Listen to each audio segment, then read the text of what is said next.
Now let's understand how did the mutiny or how did this begin and the entire course of events. The Indian soldiers who were present in large numbers in the British army believed that they can drive away the British if they became united. Now imagine students, all soldiers are Indians. Even if there are British soldiers, they are so less in number. And if all Indian soldiers united, they can remove the British because they have the strength of numbers. They are so many. So they thought, let us become united and remove the British from India. So in this situation, the British started providing Royal Enfield guns. So this is the gun. It was a new equipment they brought in the army. But there was a rumor that spread that there is grease in the gun, and this grease has cow and pig fat in it, and cow is respected by the Hindus and pig is not taken by the Muslims. So a rumor spread that the bullets of these guns were smeared in the fat of pig and cow. So the cow was very sacred for the Hindus and the pig was prohibited for Muslim. This became the immediate cause for the mutiny. They were all against it. This rumor caused a lot of unrest, particularly in Barakpur. Spelling of Barakpur, learn Barak, B-A-R-R-A-C-K-P-O-R-E. At Barakpur, for the military soldiers there. So when these soldiers had to load the bullet in the gun, they had to bite a part of it. But that had the fat of cow and pig was the rumor. So when they were told, when the commander came and told these soldiers to do it, they revolted in protest. They refused to do it. The soldiers of Barakpur revolted against the British officers. A particular soldier, his name is very important, Mangal Pandey, shot dead a British officer. He was arrested after a trial and he was hanged to death. So we saw that they were forced to bite off the part of a bullet and put it in the Royal Enfield guns, but the soldiers refused to do it. There was a protest, and in this Mangal Pandey shot dead the British commander. He was caught and he was hanged. This was the first event that took place in the first war of Indian independence. Now the mutiny is spreading.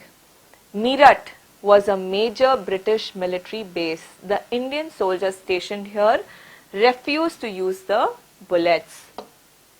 Many soldiers were arrested. This led to a mutiny or a fight in Meerut. The soldiers, what did they do? They barged into the prison and released the imprisoned soldiers. So some soldiers who refused to use the guns, they were put in the prison. The soldiers who were outside, they ran into the jails, they opened them up, they released all the prisoners. This was their way of protesting. This became the seed. It was the seed of the Indian freedom movement. You should learn about the event in Barakpur, then about the event in Meerut. You should also learn about Mangal Pandey. A group of soldiers now who came out of Meerut prison, they reached Delhi from Meerut. They entered the Red Fort and declared the Mughal king, which Mughal king? Bahadur Shah II, as the Emperor of India. They told him, we no more work for the British. You are our king. We will fight this war under your leadership. Students, so now we have seen a lot of soldiers from Meerut have come to Delhi. Many soldiers from many places near Delhi started coming to Delhi. Like how the wildfire in the forest, it just keeps spreading and burns everything on its way. The protest was spreading like that.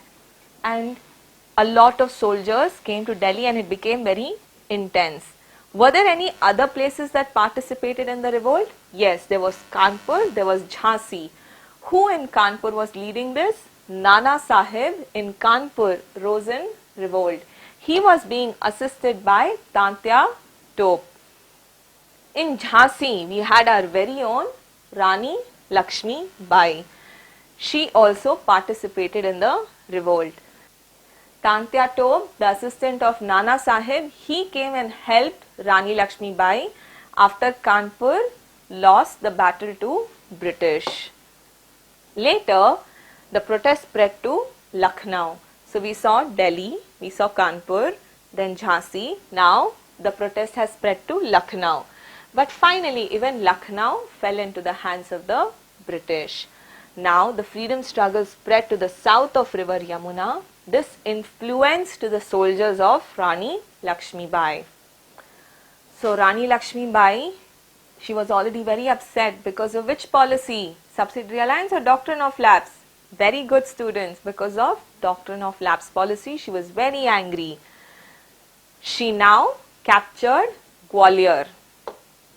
She died a heroic death while battling the British, another battle. Even today, she has a special place in the annals of history. Annals means books.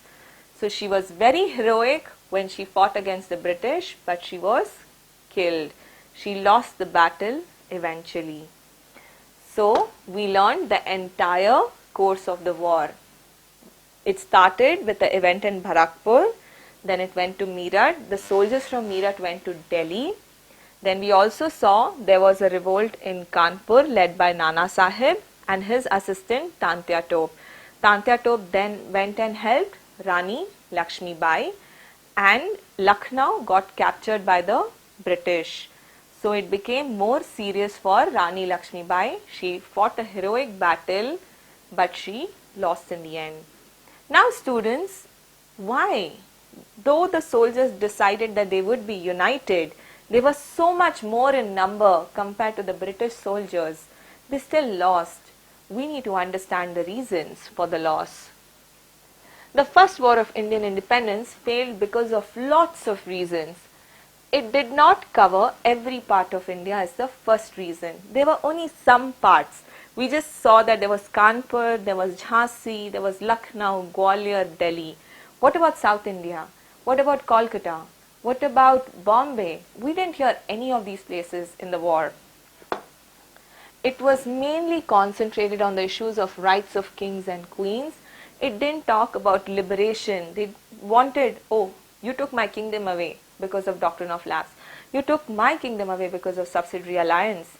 I want my kingdom back. They didn't stand unitedly saying we don't want foreign rule of the British. It was not planned. There were many unexpected results that happened because it was not planned as well. The unity among the British and the disunity among the Indian soldiers resulted in its failure. Though the Indian soldiers said they were united, they were not as united as the British soldiers. They were showing disunity amongst various fronts. The mutiny lacked direction. There was no leader to say, this is how we will do, this is the plan, this is where we will attack. The soldiers also lacked discipline and organizing skills. We also saw that there were farmers who were participating in the protest, so they were not trained soldiers. Everyone was not from the army background. The Indian soldiers lacked military strategy, planning capabilities and soldiering skills. The freedom fighters lacked a definite aim. Many of the Indian kings extended their loyalties to the British and did not support these freedom fighters. So there were many kings in India. Some who participated in the first war of Indian independence, but the others who didn't participate and who did not even support. Their loyalty and support was with the British. The plundering and other crimes committed by the sepoys made them to lose faith of common people. So these soldiers who participated in the first war of Indian independence, they also did some plundering, like they went to places, they took off the wealth, they looted. So these made common people lose faith in these soldiers because these were not right things to do. So what was the result? Students, will the question that we just discussed, reasons for the failure of the first war, come in your exam? Yes, it will definitely come. Please learn it for 3 marks, 3 to 4 points, very important, with all the perfect keywords. Let us discuss the results. This is also a very important question from the examination point of view. Until now, the English East India Company is governing or ruling India. Now, the British administration, the British government in Europe directly took responsibility. They removed English East India Company, and the Queen in England proclaimed that she is the direct ruler of India. So the governance of East India Company came to an end, and the governance of British government started. The administration of India was handed over to the Secretary of Indian Affairs of the British Parliament. Students, like how we have various departments under the Indian government, we have the finance department, the railways, the tax, and so on. Like that, a department was made in the British Parliament. It was called the Secretary of Indian Affairs to the British Parliament. There was a person who was heading this department called the Indian Affairs Department, and there was a secretary appointed in that department. The Queen of Britain passed a declaration in 1858. What was there in that declaration? The following points. The agreement entered by the company with local kings were accepted. So a lot of local kings, they had entered a lot of agreements for trade, for military protection, and so on with the East India Company. All of these were accepted by the Queen. Non-pursuance of regional expansion. She gave a commitment that we will no more be expanding territory. We will not be fighting any more wars to expand the Indian kingdom. Providing a stable government for Indians. Equality before law. Non-interference of the government in religious issues of the Indians, and they will also practice religious tolerance. The British realized that unless and until they command the love and affection of Indians, ruling India will be difficult, because it is so difficult to manage a protest or a mutiny that just took place. The inability to listen to the voice of Indians was considered as the main reason for the violence that took place in the first war of Indian independence. So they decided to involve Indians in the process of legislation. So whenever they made laws, they wanted the Indians to participate in it.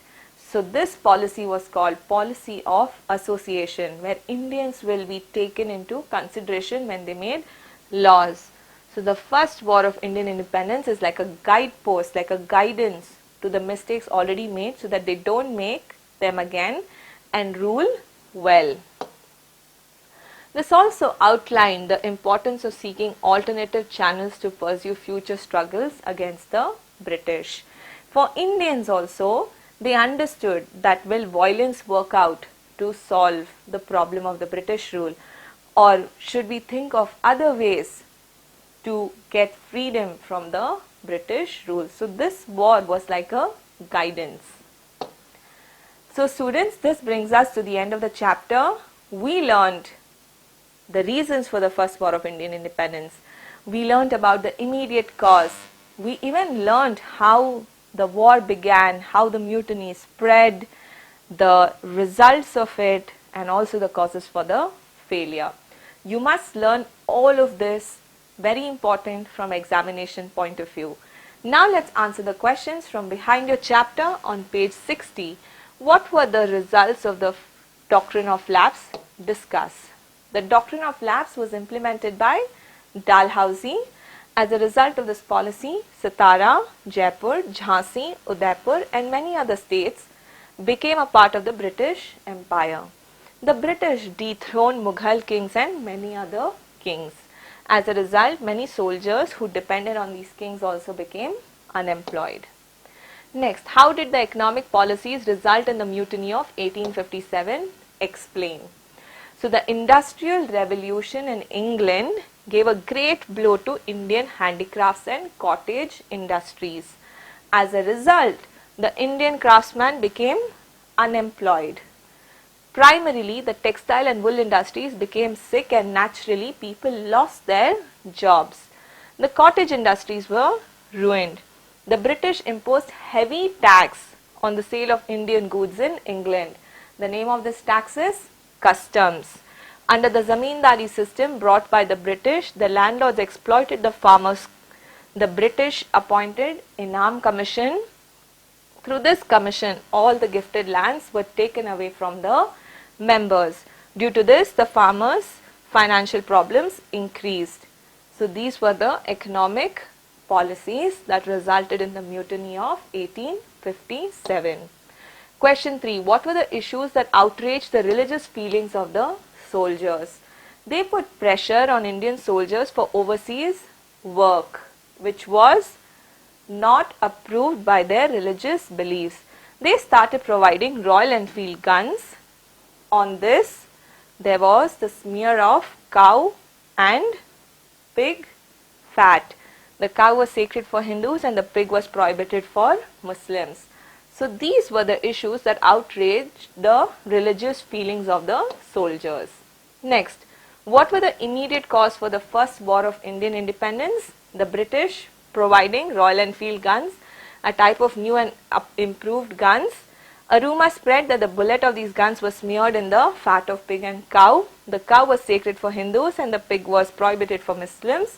This became the immediate cause for the mutiny. List out the reasons that led to the failure of the mutiny. The revolt was intended to protect the interests of a few rather than getting freedom for the country. There was unity among the British but disunity among the Indians. There was no proper organization, direction or proper leadership to lead the army. There was a lack of strategy, experience among the soldiers. Many provincial kings were loyal to the British at the time of the war. Therefore, they did not support the struggle of the freedom movement. Any 3 points also, if you learn, students, it's enough. What were the main aspects of the declaration of the British Queen? Answer. The agreements entered by the company with the local kings were accepted. Non-pursuance of regional expansion, providing a stable government for Indians, equality before law, non-interference of the government in the religious issues of Indians, and practicing religious tolerance. Please learn any 3 to 4 points. So students, this brings us to the end of the chapter, the first war of Indian independence. A very short chapter but very, very important from examination point of view. I hope you all will learn well, especially the spellings, which may be a little difficult, like Barakpur, Satara, Jhansi and so on. Practice well. Looking forward to see you in the next class.